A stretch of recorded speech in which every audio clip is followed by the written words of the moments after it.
মার্কিন যুক্তরাষ্ট্রের অন্তরে কি সেটা বোঝার মতন ক্ষমতা কোনো দেশের নাই। আমরা গেল শেখ হাসিনা সরকারের পতনের আগে একটা জিনিস তো ক্লিয়ার হয়ে গিয়েছিলাম যে বিএনপির কি আসলে আমেরিকা মিত্র? নো। তবে বিএনপি চায় যে মার্কিন যুক্তরাষ্ট্রের একটা পজিটিভ আশীর্বাদ যেন তাদের উপর থাকে, আর এটা আওয়ামী লীগও চাইছে, কিন্তু নির্বাচন ইস্যুতে এটা কিন্তু একটা বিশাল ফাটল ধরছিল। তারপরে এই মেকানিজমটা হয়ে গেল ভারতের মাধ্যমে। সালমান এফ রহমানও কিন্তু স্বীকারোক্তি দিয়েছেন, তাই না? কারণ আমেরিকা ভারতকে খুশি রাখার জন্য অনেক কিছু তারা দীর্ঘদিন যাবৎ করছে। আর এখন আইসা ভারত এবং বাংলাদেশের মধ্যে অন্তর্বর্তীকালীন সরকারের সাথে যে একটা ফাটল আছে, স্পষ্টত অনেক কিছুতে নানান ধরনের বক্তব্য দ্বিবক্তব্য, বাংলাদেশের শক্ত ভূমিকা যাচ্ছে, সকল কিছুতে এই জিনিসটা একটা চ্যালেঞ্জিং ইস্যু হয়ে উঠছে আস্তে আস্তে। পাশাপাশি ভারতের মন্ত্রীরা বাংলাদেশকে খাটো করে কথা বলছে। তারা আমাদের হিন্দু ভাইদের ইস্যুটাকে কেন্দ্র করে তাদের সেনাবাহিনীকে নির্দেশ দিচ্ছে বাংলাদেশের উপর নজর রাখা, এই যে ধরনের একটা প্রেশার ক্রিয়েট করা। এছাড়াও অনেক ধরনের কথাবার্তা বলছে, যেটাতে ইউনূস সরকার প্রেশার ফিল করছেন।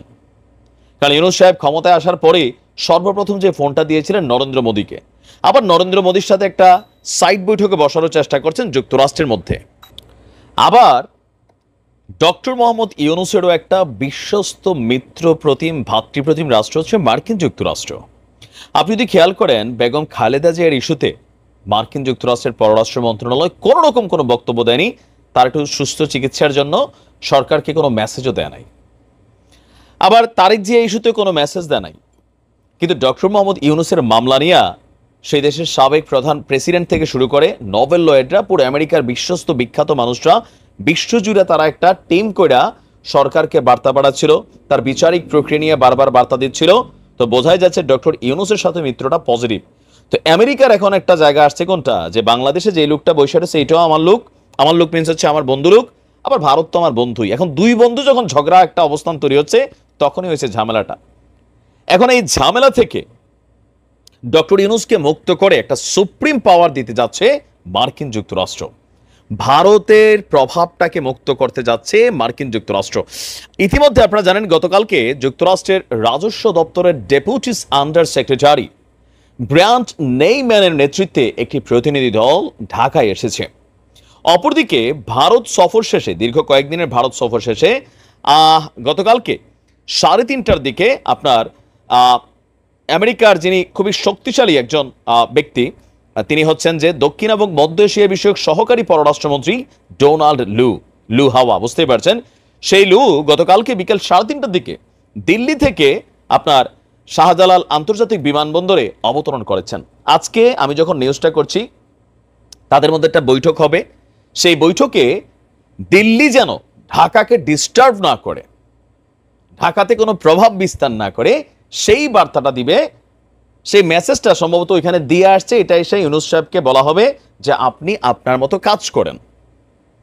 কারণ দিল্লির প্রভাবটা আসলে কিন্তু পরে, আমরা যারা বাহিরে বাহিরে আছি, কিন্তু আপনি দেখেন আমাদের ডক্টর ইউনূস সাহেব তিনি সরাসরি বলছেন, ভারত যেহেতু আমাদের একমাত্র প্রতিবেশী দেশ, ভারতের সাথে যে কোনো মূল্যে একটা ভালো সম্পর্ক রাখতেই হবে। কারণ ভারত একটা চাপ প্রেশার তৈরি করে রাখছে, হয়তো পেছনে নানানভাবে দেশে অনেক ধরনের ঘটনা ঘটছে। এই যে আমাদের হিন্দু ভাইরা হঠাৎ করে এক দফা দাবি নিয়ে চলে গেল, হাজার হাজার মানুষ, তো এগুলোতে ডিস্টারবেন্স একটা অবস্থান তৈরি হচ্ছে। অথবা ভারতের যে গোয়েন্দা সংস্থাগুলো আছে তারা অনেকটা অ্যাক্টিভ ভূমিকা পালন করছে বিভিন্ন জায়গায়, প্রশাসনেও অনেক ধরনের প্রভাব বা ভূমিকাতে কিন্তু তাদের রাখার সুযোগ আছে। এগুলোর কারণে ডক্টর ইউনূস সাহেব ক্ষমতায় বসেছেন যে উদ্দেশ্য নিয়ে, সেই উদ্দেশ্যটাকে বাস্তবায়ন করতে গিয়ে নানান পদে পদে হয়রানি, বাধা বা একটা মানসিক টেনশন পাচ্ছেন। আর এই টেনশনগুলো সম্ভবত মার্কিন যুক্তরাষ্ট্রের সাথে তিনি শেয়ারও করছেন সামহাউ। তো সেখান থেকে ডোনাল্ড লু তিনি আপনার ভারত সফরে গেলেন। আবার কেউ কেউ বলছেন যে বাংলাদেশে একটা প্রধান দলকে মানে লাগাই দিয়া নিজেরা মোরল সাজার জন্য মার্কিন যুক্তরাষ্ট্র কিন্তু ভালোই ভূমিকা পালন করে সারা পৃথিবীর অনেক দেশে। তো সেই ক্ষেত্রে আওয়ামী লীগকে আবার প্রত্যাবর্তন করা, শেখ হাসিনাকে বাংলাদেশে আনা, সেটারও একটা প্ল্যান আছে মার্কিন যুক্তরাষ্ট্রের। বাট রাইট নাও আমেরিকার প্ল্যান হচ্ছে যে আপনার কি বলা হয় যে ডক্টর ইউনূসের সরকারকে স্থিতিশীলভাবে কাজ করতে দেওয়া। আবার এই স্থিতিশীলতার জন্য অর্থনৈতিক যে ঝামেলাগুলো আছে সেগুলোতেও ফোকাস করতে চায় আমেরিকা বলছে যে বাংলাদেশের সাথে অর্থনৈতিক এবং উন্নয়নমূলক সম্পর্কের জোরদার গুরুত্ব দেবে ওয়াশিংটন। এছাড়া বাংলাদেশের বর্তমান যে সংকট, সেইটা উত্তরণের জন্য যে চাহিদাগুলো কি কি সেটাও জানতে চাইবে, এমনকি এই বিষয়গুলো নিয়ে কিভাবে সহযোগিতা করা যায় সেই বিষয়ে আপনার একটা ব্রিফিং হবে নিজেদের মধ্যে। বাংলাদেশের সাথে সম্পর্ককে যুক্তরাষ্ট্র যে গুরুত্ব দেয় এটি তার একটি বড় প্রতিফলন হিসাবেই দেখা হচ্ছে। তার মানে দিল্লির প্রভাব মুক্ত করার জন্য যতটুকু সম্ভব ভূমিকা রাখে আমেরিকার এই মুহূর্তে দরকার সেটাই তারা পালন করবে।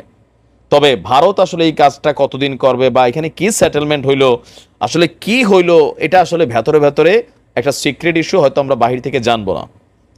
তবে ইস্যু যাই থাকুক, এই মুহূর্তে ডক্টর ইউনূসের সরকারকে একটু চুপচাপ কাজ করার সময় দেওয়া দরকার। বেচারা ক্লান্ত হয়ে গেছে আসলে।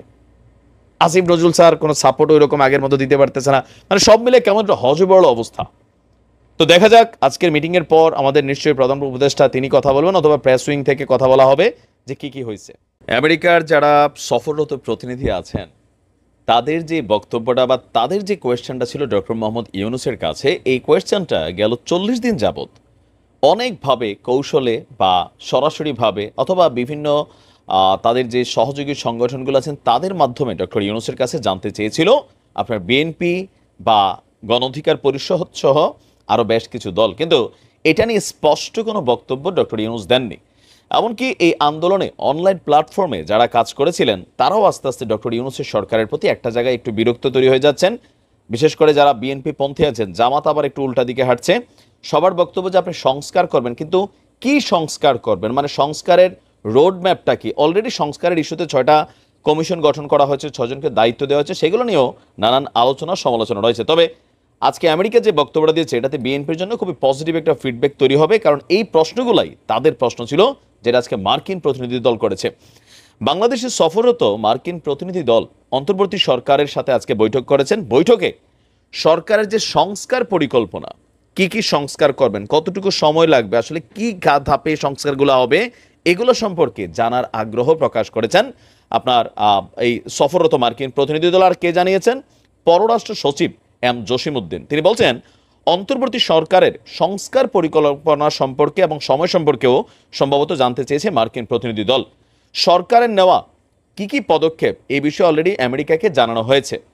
তো যদি জানানো হয়ে থাকে, আমরা যতটুকু জানি এগুলাই, তাহলে তো বিএনপিও জানে, নাকি এর বাহিরে আরও কোনো কিছু জানানো হয়েছে যেটা হয়তো আমরা জানি না। রাষ্ট্রীয় অতিথি ভবন পদ্মায় মার্কিন প্রতিনিধি দলের বৈঠকের শেষে একটা প্রেস ব্রিফিং এই তথ্য সামনে আসছে। যুক্তরাষ্ট্রের উচ্চ পর্যায়ের একটি প্রতিনিধি দল এই মুহূর্তে যারা আসছে বৈঠকে, অর্থনৈতিক সম্পর্কের বিভাগের যিনি সচিব আছেন, রাজস্ব বোর্ডের চেয়ারম্যান আছেন, বাণিজ্য সচিব আছেন, শ্রম ও কর্মসংস্থান মন্ত্রণালয়ের সচিব ছিলেন, স্বরাষ্ট্র মন্ত্রণালয় এবং বাংলাদেশ ব্যাংকের প্রতিনিধিরা এখানে উপস্থিত ছিলেন। তো আমাদের সরকারের পক্ষ থেকে ইতিমধ্যে যে সকল পদক্ষেপ নেওয়া হয়েছে এবং সামনে আরও যে সকল সংস্কার পরিকল্পনা আছে সেগুলো সম্পর্কে ব্রিফ করা হয়েছে। তো দুই দেশের স্বার্থ সংশ্লিষ্ট বিষয়গুলো নিয়েও কথাবার্তা হয়েছে।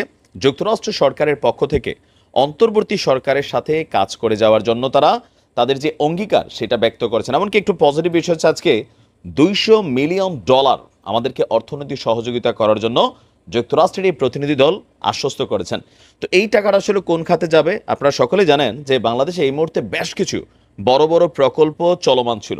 তো হঠাৎ করে সরকারের পতনের পর এই প্রকল্পগুলো কিন্তু থমকে গেছে, আর এতে রাষ্ট্রের কোটি কোটি টাকা কিন্তু এই মুহূর্তে ক্ষতির মুখ দেখছে, জনজীবনও বিপর্যস্ত হচ্ছে।